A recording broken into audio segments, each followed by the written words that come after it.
السلام عليكم ورحمة الله وبركاته، ازيكم عاملين ايه؟ يا رب تكونوا بخير. هنشرح النهاردة الدرس الأول من الوحدة الثالثة، والدرس بعنوان تطور وسائل النقل وتأثيرها في المجتمع.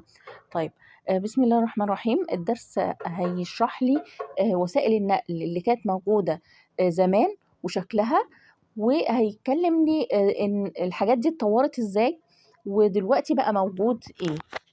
خلاص كده تمام. طيب، أنا دلوقتي وسيلة النقل دي كلنا عارفين إن هي بتنقلني من مكان لمكان. أنا لو في مكان وعايز أروح مكان تاني، أو أنا في محافظة وعايز أروح محافظة تانية، أو أنا في دولة حتى وعايزة أروح دولة تانية، لازم أستخدم وسيلة نقل أو وسيلة مواصلات، زي ما احنا بنقول وسيلة مواصلات اللي هي وسيلة النقل يعني. طيب، أنا دلوقتي هستخدم وسيلة نقل، يبقى عشان أتنقل أو أتنقل من مكان لمكان، أو أنقل حاجات معايا أنا عايز أنقلها من مكان لمكان. حاجات مثلا موجودة معايا، عايزة أنقل مثلا بضاعة، عندي بضاعة، أنا تاجر ومعايا بضاعة عايزة أنقلها من مكان لمكان، أو من محافظة لمحافظة، أو من بلد لبلد عايزة أنقلها، فلازم أو ضروري هستخدم وسيلة نقل. تمام كده؟ تمام، هي دي وسائل النقل. طيب، هل وسائل النقل ليها أهمية في حياتنا؟ طبعا ليها أهمية. أنا لما أنقل حاجة من مكان لمكان، أو أنا مثلا عايزة أروح مكان معين، المكان المعين ده اللي أنا هروحه، الأسهل ليا والأوفر في الوقت وكل حاجة، إن أنا أروح المكان ده وأنا ماشي على رجلي، ولا إن أنا آخد وسيلة نقل أو وسيلة مواصلات؟ لا طبعا، إن أنا آخد وسيلة نقل ده أسهل لي وأوفر لي في الوقت كمان والجهد. يبقى أول حاجة هنا، لما يقول لي أهمية وسائل النقل في حياتنا، هقول له توفير الوقت والجهد، دي أول حاجة. طب بتوفر لي الوقت والجهد ليه أو إزاي؟ أقول له عشان بتنقل الأفراد والسلع من مكان لآخر، دي كده رقم واحد. طب رقم اتنين، بتساعد على التبادل التجاري والتواصل الحضاري. بين مين؟ بين الدول. زي ما قلنا إن احنا لو أنا مثلا تاجر وعندي بضاعة عايزة أنقلها لتاجر تاني في مكان تاني، هنقل البضاعة دي، يبقى هنا عندي تبادل تجاري. تمام كده. يبقى اما يقول لي سؤال هنا بما تفسر أهمية وسائل النقل في حياتنا، هقول له حاجتين اتنين: توفير الوقت والجهد لانتقال الأفراد والسلع من مكان لآخر. تاني حاجة، بتساعد على إيه؟ التبادل التجاري والتواصل الحضاري بين الدول. بتساعد على ان يكون في تواصل حضاري كمان بين الدول. دي كانت بالنسبة لأول حاجة في الدرس. طيب، احنا قلنا ان وسائل النقل دي كانت زمان بشكل، وطبعا اتطورت الحاجات دي كلها وبقى عندي حاجات حديثة دلوقتي. طيب، إيه اللي طور لي الوسائل دي؟ اكيد العلم. خلاص كده، احنا لما يكون عندنا علم، الحاجات دي كلها هتتطور. اي حاجة عندي مش في وسائل النقل بس، العلم بيطور لي في كل حاجة وفي كل مجال. طيب، هنا بيقول لي بفضل العلم تطورت وسائل النقل وظهرت ايه؟ اكتشافات حديثة سهلت عملية السفر والتنقل. تمام كده. يبقى اما يجيلي سؤال: ما النتائج المترتبة على تطور العلم في وسائل النقل؟ العلم عمل ايه في وسائل النقل؟ هقول له ايه اللي حصل؟ ظهرت اكتشافات حديثة سهلت عملية السفر والتنقل. سهلت عملية ايه؟ السفر والتنقل. اقدر اسافر واتنقل من مكان لمكان بسهولة جدا. ليه؟ عشان العلم طور لي وسائل النقل. عشان العلم طور لي ايه؟ وسائل النقل. تمام كده. طيب، طب تعالوا بقى نشوف وسائل النقل دي زمان، يعني قديما، كانت عاملة ازاي، ودلوقتي بقت عاملة ازاي، او زمان كان في ايه ودلوقتي بقى عندنا ايه. لما العلم طور لي وسائل النقل بقى عندي ايه حديث. تمام كده. تعالوا الاول هكبر لكم كده الصورة ونشوف قديما كان عندنا ايه. انا عملته لكم في جدول كده عشان يبقى سهل في المذاكرة. طيب، قديما. طيب، قبل ما اقول لكم قديما، هقول لكم الاول ان انا عندي 3 انواع من وسائل النقل. عندي 3 انواع ايه من وسائل النقل. أول حاجة عندي النقل المائي، وعندي نقل بري، وعندي نقل جوي، وعندي نقل إيه؟ جوي. ده رقم 3. يبقى أنا أنواع النقل إيه عندي؟ عندي 3 أنواع.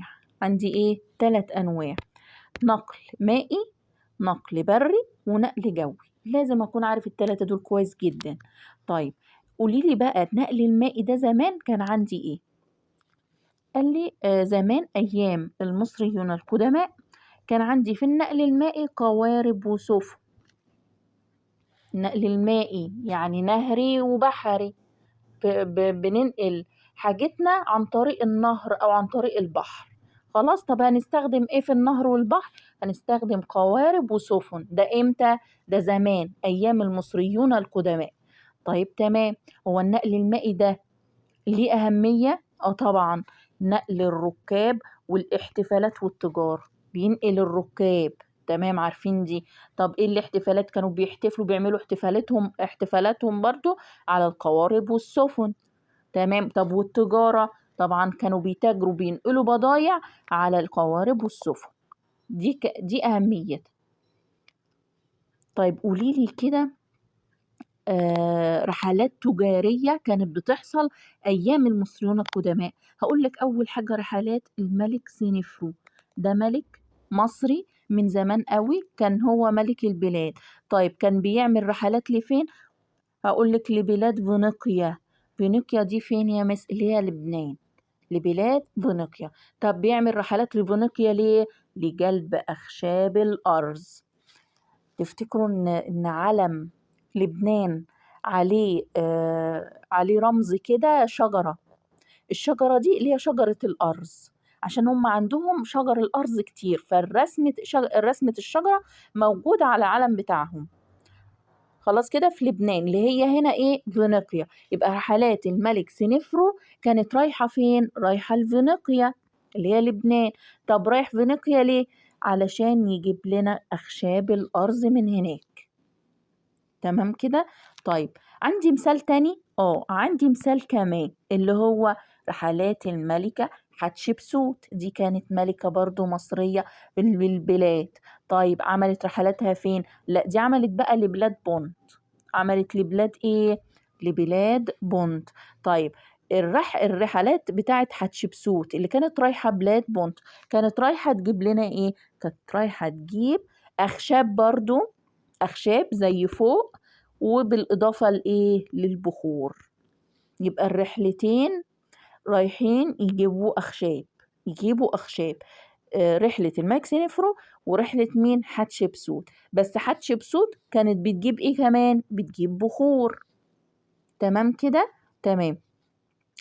تعالوا نمسح كل الكلام ده ونقوله تاني.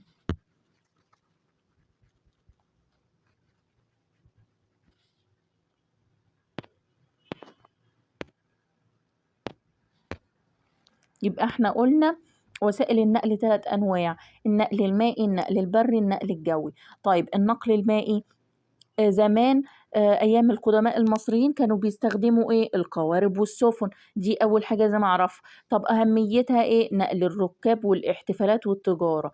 طيب قولي كده رحلات كانت بتحصل أيام زمان أيام المصريون القدماء. هقول لك رحلات الملك سنفرو ورحلات الملكة مين؟ حتشبسوت. طيب رحلات الملك سنفرو كانت رايحة فين؟ لفينيقيا اللي هي لبنان.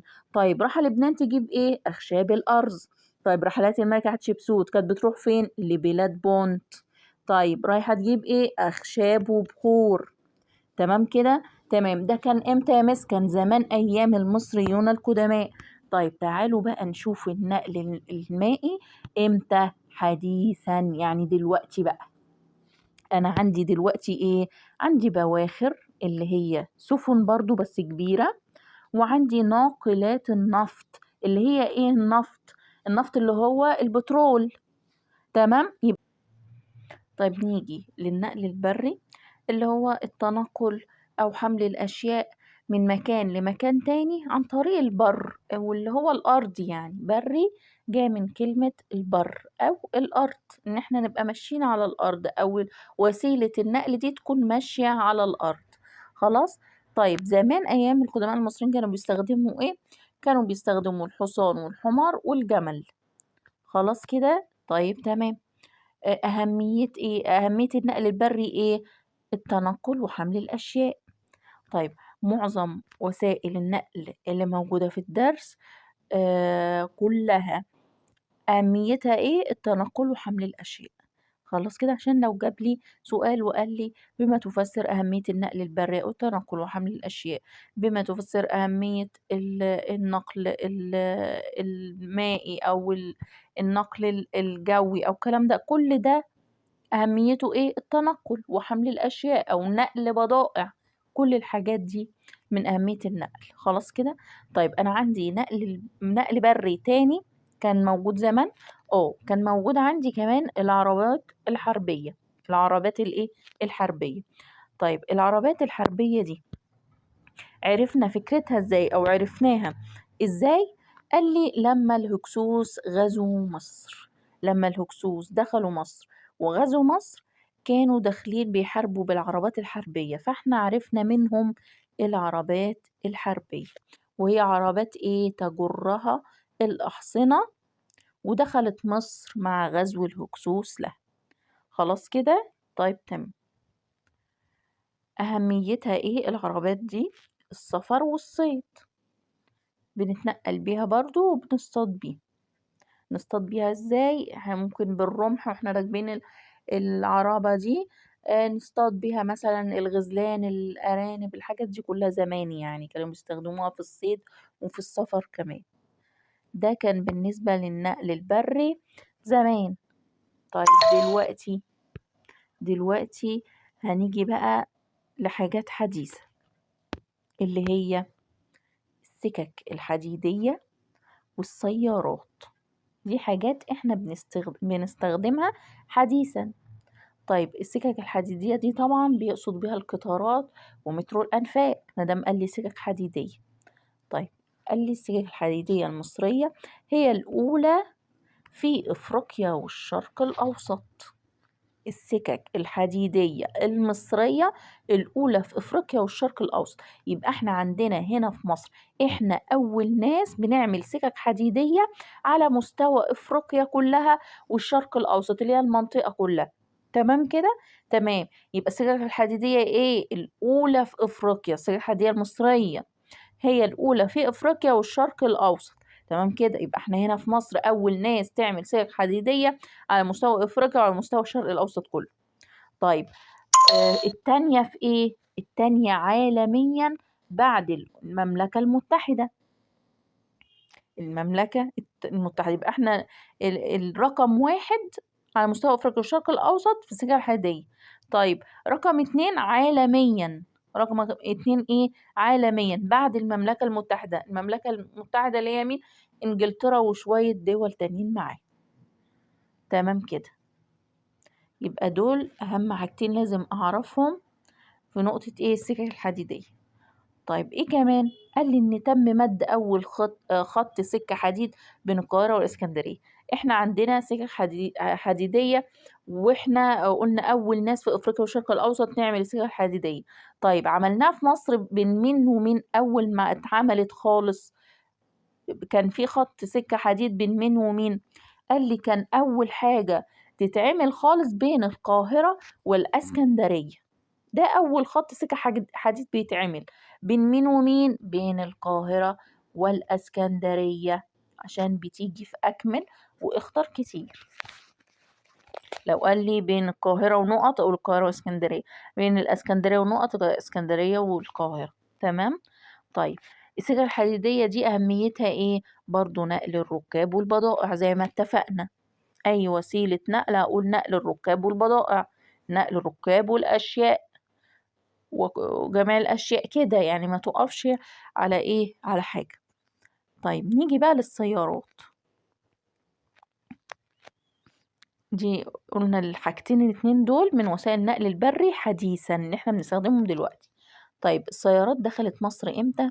قال لي في عهد الخديوي توفيق.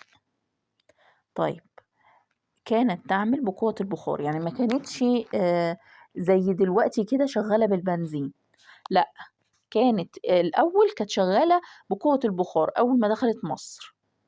طيب المهم هنا نعرف إن هي دخلت مصر في عهد الخديوي توفيق، ونعرف إن هي كانت شغالة أو بتعمل بقوة البخار، وكمان نعرف إن هي ظهرت إمتى؟ بعد الثورة الصناعية. كان في ثورة صناعية في أوروبا، الثورة الصناعية دي خلتهم إن هم يصنعوا ماكينات كتير جدا. بعدها تم صناعة إيه؟ صناعة السيارات. خلاص؟ يبقى السيارات دي ظهرت إمتى؟ في مصر في عهد الخديوي توفيق دخلت مصر. طيب كانت بتشتغل إزاي؟ كانت بتشتغل بقوة البخار، ما اشتغلتش بالبنزين، اشتغلت بقوة إيه؟ البخار. طب ظهرت إمتى؟ بعد الثورة الصناعية. خلاص، يبقى اما يجيلي سؤال ما النتائج المترتبة، وسؤال مهم جدا جدا جدا وياريت تكتبوه، ما النتائج المترتبة على الثورة الصناعية؟ ايه اللي حصل لما حصل ثورة صناعية؟ هقول ايه؟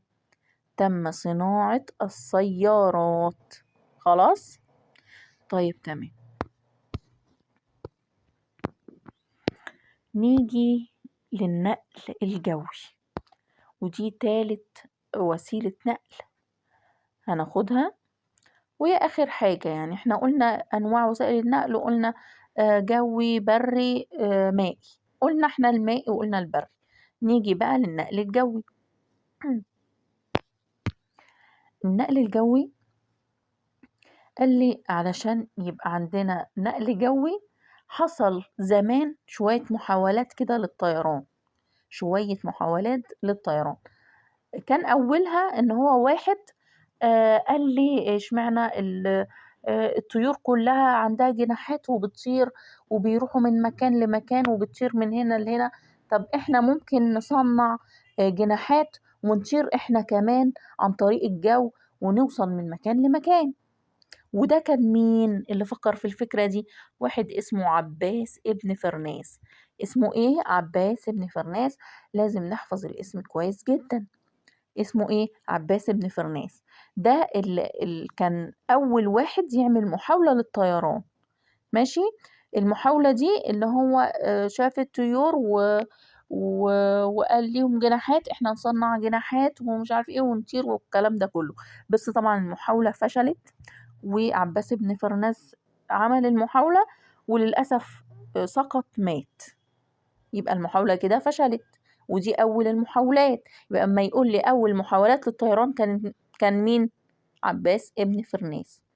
خلاص كده، دي أول حاجة كانت زمان طبعا قديما. طيب نيجي بقى لحديثا، حصل إيه؟ كان عندي محاولة بقى حديثا اسمها محاولة الأخوين رايت. الأخوين إيه؟ رايت. دول بقى اللي نجحوا في محاولة الطيران. طيب نجحوا في محاولة الطيران الحقيقي سنة كام؟ 1903. وتطورت بعد ذلك أشكال الطيران. يعني هما اللي بدأوا بمحاولة نجحت، وبعد كده بقى على أساس المحاولة اللي نجحت دي بدأنا إن احنا نصنع بقى طائرات وبقى عندنا نقل جوي وكل الكلام ده. خلاص كده، يبقى محاولة الأخوين رايت نجح في الطيران الحقيقي سنة 1903. تطورت بعد ذلك أشكال الطائرات. طيب بعد كده برضو تأسست شركة إيه؟ مصر للطيران. بقى عندي شركة للطيران، وهي إحدى مؤسسات بنك مصر.